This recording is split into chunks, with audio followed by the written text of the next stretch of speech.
ایک بات جو کہ بہت عرصے سے، بلکہ پچھلے 3 سال سے زیادہ عرصے سے ہمیں بہت سارے ویلاگرز، یوٹیوبرز اور صحافی حضرات تنگ کر رہے ہیں، جس کی وجہ سے وہ یہ ہے کہ اڈیالہ کے قید خانے کے دروازے کب کھلیں گے، کب ہمارے سابقہ وزیر اعظم کی رہائی ہوگی، کن شرائط پہ ہوگی، کن حالات میں ہوگی، ریلیف کہاں ملے گا۔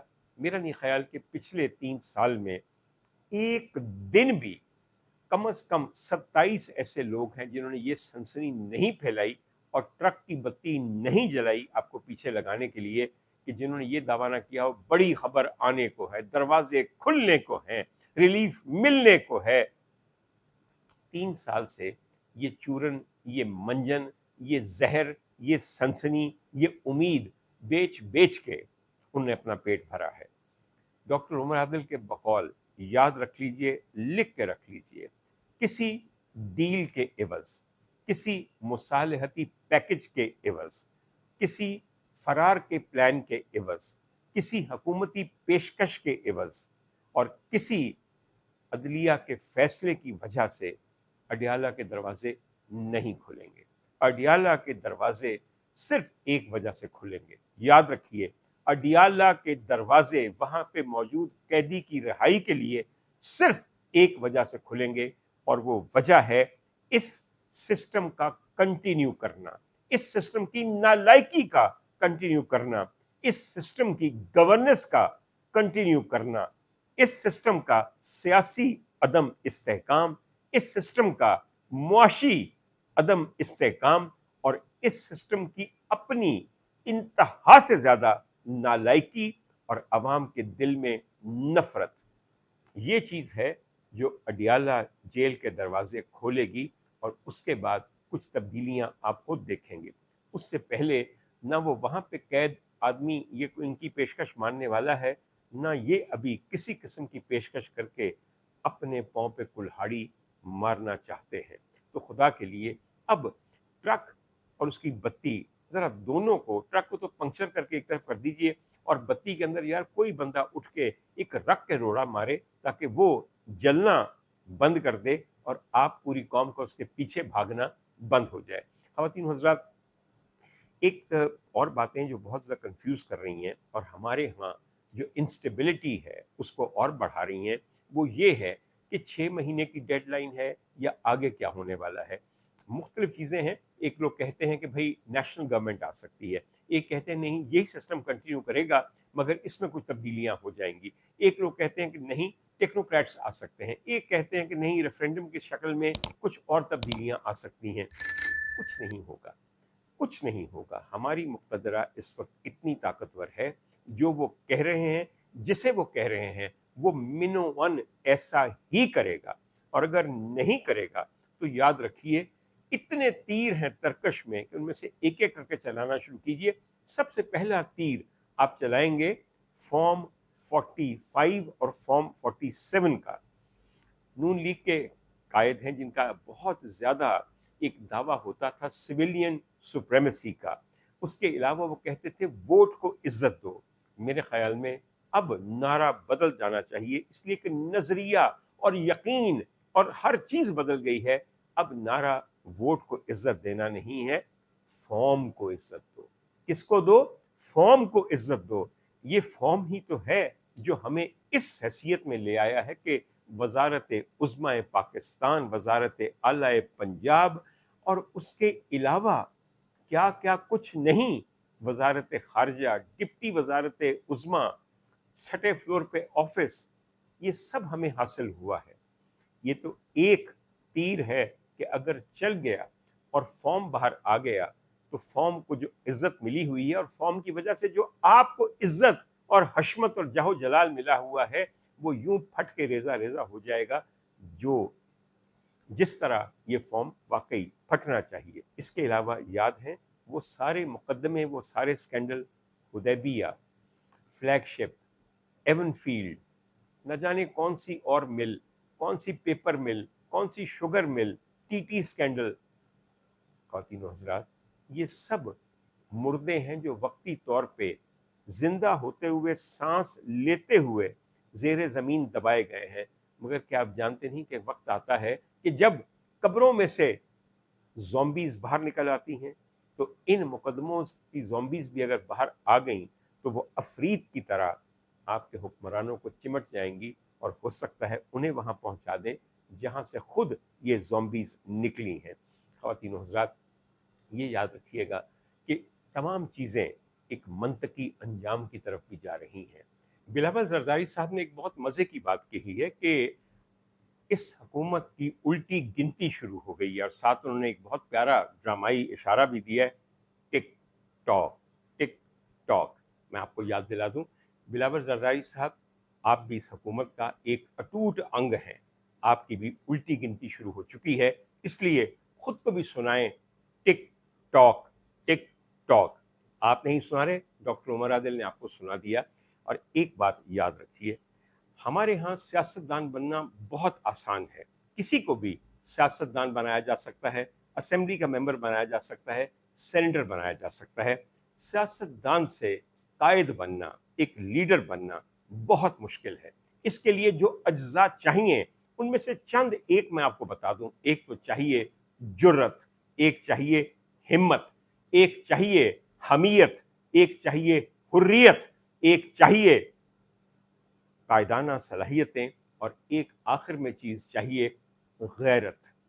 آپ مجھے بتائیے کہ یہ جو چند اجزاء میں نے آپ کو بتائے ہیں، اگر یہ موجود نہ ہوں تو کیا کوئی قائد بن سکتا ہے؟ یہ تو بالکل آپ ایسے ہی مجھے کہیں گے کہ ڈاکٹر صاحب اگر آپ نے مٹن کا یخنی پلاؤ پکانا ہے تو اس دفعہ پلاؤ بغیر گوشت کے، بغیر نمک کے، بغیر چاولوں کے پکائیں، مگر ہم کہیں گے اسے پھر بھی مٹن کا یخنی پلاؤ۔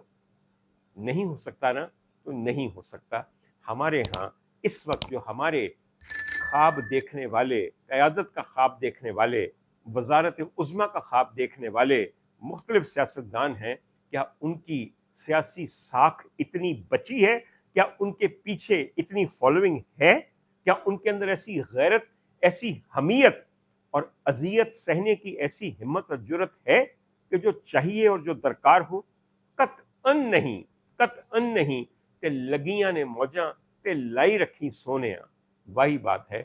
ہر چیز ذات کے گرد گھومتی ہے، اپنے خزانوں کو مزید بڑھانے کے پیچھے گھومتی ہے، خود کو ملی ہوئی پوزیشنز اور خود کو ملی ہوئی مراعات ان کے پیچھے گھومتی ہے۔ نہ آپ کا عوام سے کوئی تعلق ہے، نہ عوام کو آپ سے کوئی تعلق یا توقع ہے۔ اگر ہیں کچھ لوگ بے وقوف تو وہ آپ کے کارکن آہستہ آہستہ وہ بھی سمجھ جائیں گے کہ آپ سے ہمیں کیا ملا۔ آپ تو خود کسی کی خیرات پہ پل رہے ہیں، تو خیرات پہ پلنے والے دوسروں کو خیرات میں کیا دیں گے؟ کچھ بھی نہیں۔ بہرحال خواتین حضرات، ٹرانزیشن ایک ایسی چیز ہے جو مہذب معاشروں کے اندر اور بہت اعلیٰ ایوالوڈ پولیٹیکل سسٹمز کے اندر بڑی سموتھ ہوتی ہے۔ آج کل جب میں لوگوں میں تبدیلی کا اور چینج کا ایک خاص قسم کی اینٹیسپیشن دیکھتا ہوں تو مجھے اپنے انگلینڈ میں گزارے ہوئے دن یاد آتے ہیں۔ بہت بڑی ڈیموکریسی ہے، بہت پرانی ڈیموکریسی ہے۔ مجھے یاد آتے ہیں کہ کس طرح آسانی سے انگلستان میں یو کے کا پرائم منسٹر استعفیٰ دیتا ہے اور اگلے ہی لمحے اگلا پرائم منسٹر بغیر کسی جھگڑے کے، بغیر کسی تعطل کے، ایک خاص تسلسل کے ساتھ اس کی جگہ لے لیتا ہے۔ میں آپ کو صرف یہاں یہ بتانا چاہتا ہوں کہ پچھلے 10 سال میں، یعنی کہ 2016 سے لے کر 2026 تک، انگلستان جیسے ملک میں 7 مختلف وزراء اعظم آئے ہیں اور گئے ہیں، مگر مجال ہے کہ کہیں کوئی جھگڑا، شور شرابہ، سیاسی پنڈتوں کی نجومیاں اور بہت ساری اور پیشن گوئیاں اور کیا کیا نہیں، اور گورننس کے ایشو اور کرپشن کے ایشو اور جھوٹے مقدمے اور جھوٹے سچے الزامات اور جعلی انتخاب کے وجہ سے یہ تبدیلیاں آئی ہیں۔ یہ تبدیلیاں ایک بہت ہی ریفائنڈ قسم کے پولیٹیکل پروسیس کی طرف سے آئی ہیں، اور یہی ہونا چاہیے۔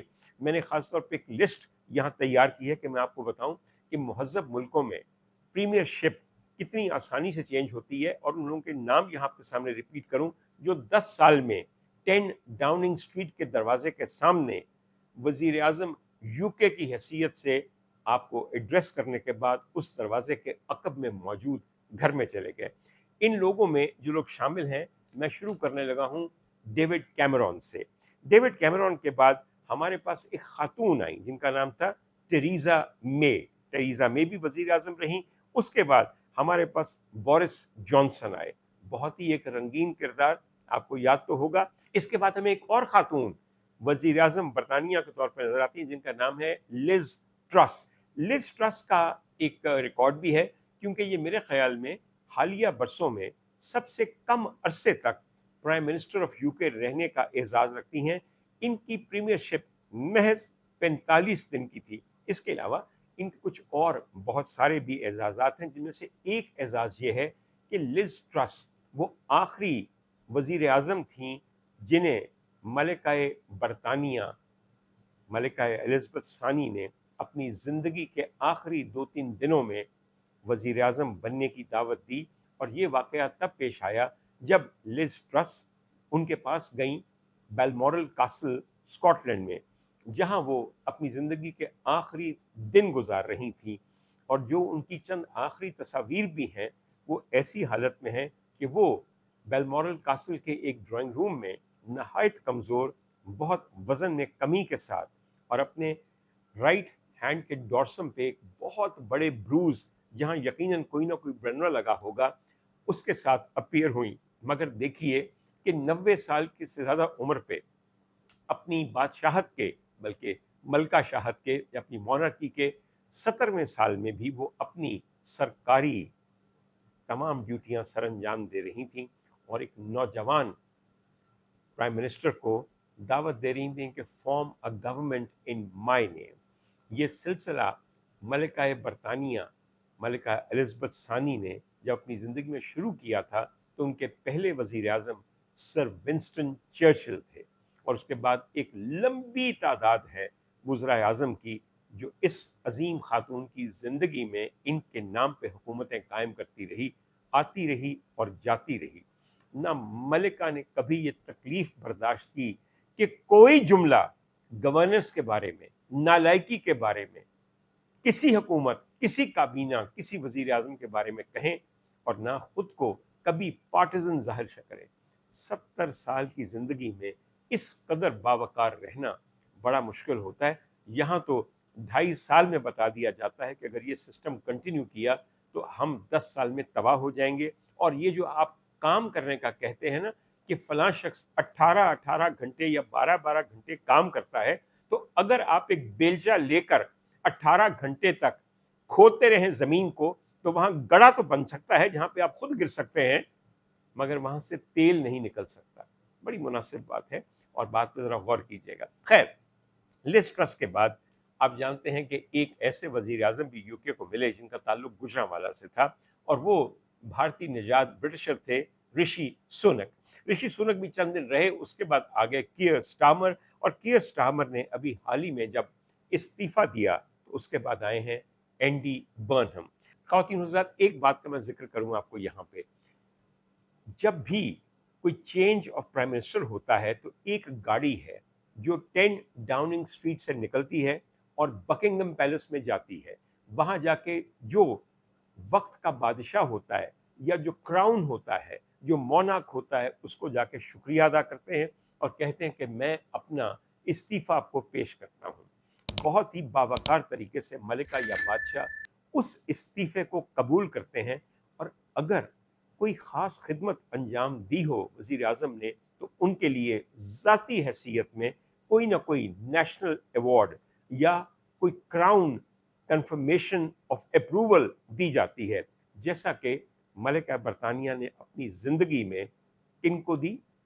مارگریٹ تھیچر کو, ایک ایسی خاتون جن کے ساتھ ان کے تعلقات فرکشن کے بغیر نہیں تھے. ان کی پالیسی سے وہ ڈفر کر سکتی تھیں, مگر ان کی ورکنگ ریلیشن شپ اور ان کا باہمی احترام دو خواتین کا جو تقریباً ایک ہی عمر کی تھیں. ایک ہی عمر میں اس لیے کہتا ہوں کہ مارگریٹ تھیچر ملکہ برطانیہ سے محض 6 ماہ بڑی تھیں, ایک ہی جنریشن کو بلانگ کرتی تھیں. ان کی جو آپس میں ایک دوسرے کی حیثیت کے لیے جو عزت تھی وہ بھی مثالی تھی, اور میرے خیال میں خاتون ہونے کی وجہ سے مارگریٹ تھیچر نے ملکہ برطانیہ کو کئی دفعہ ایسے جواب دیے کہ وہ لاجواب ہو گئی. ان کا فرق اتنا تھا, کہاں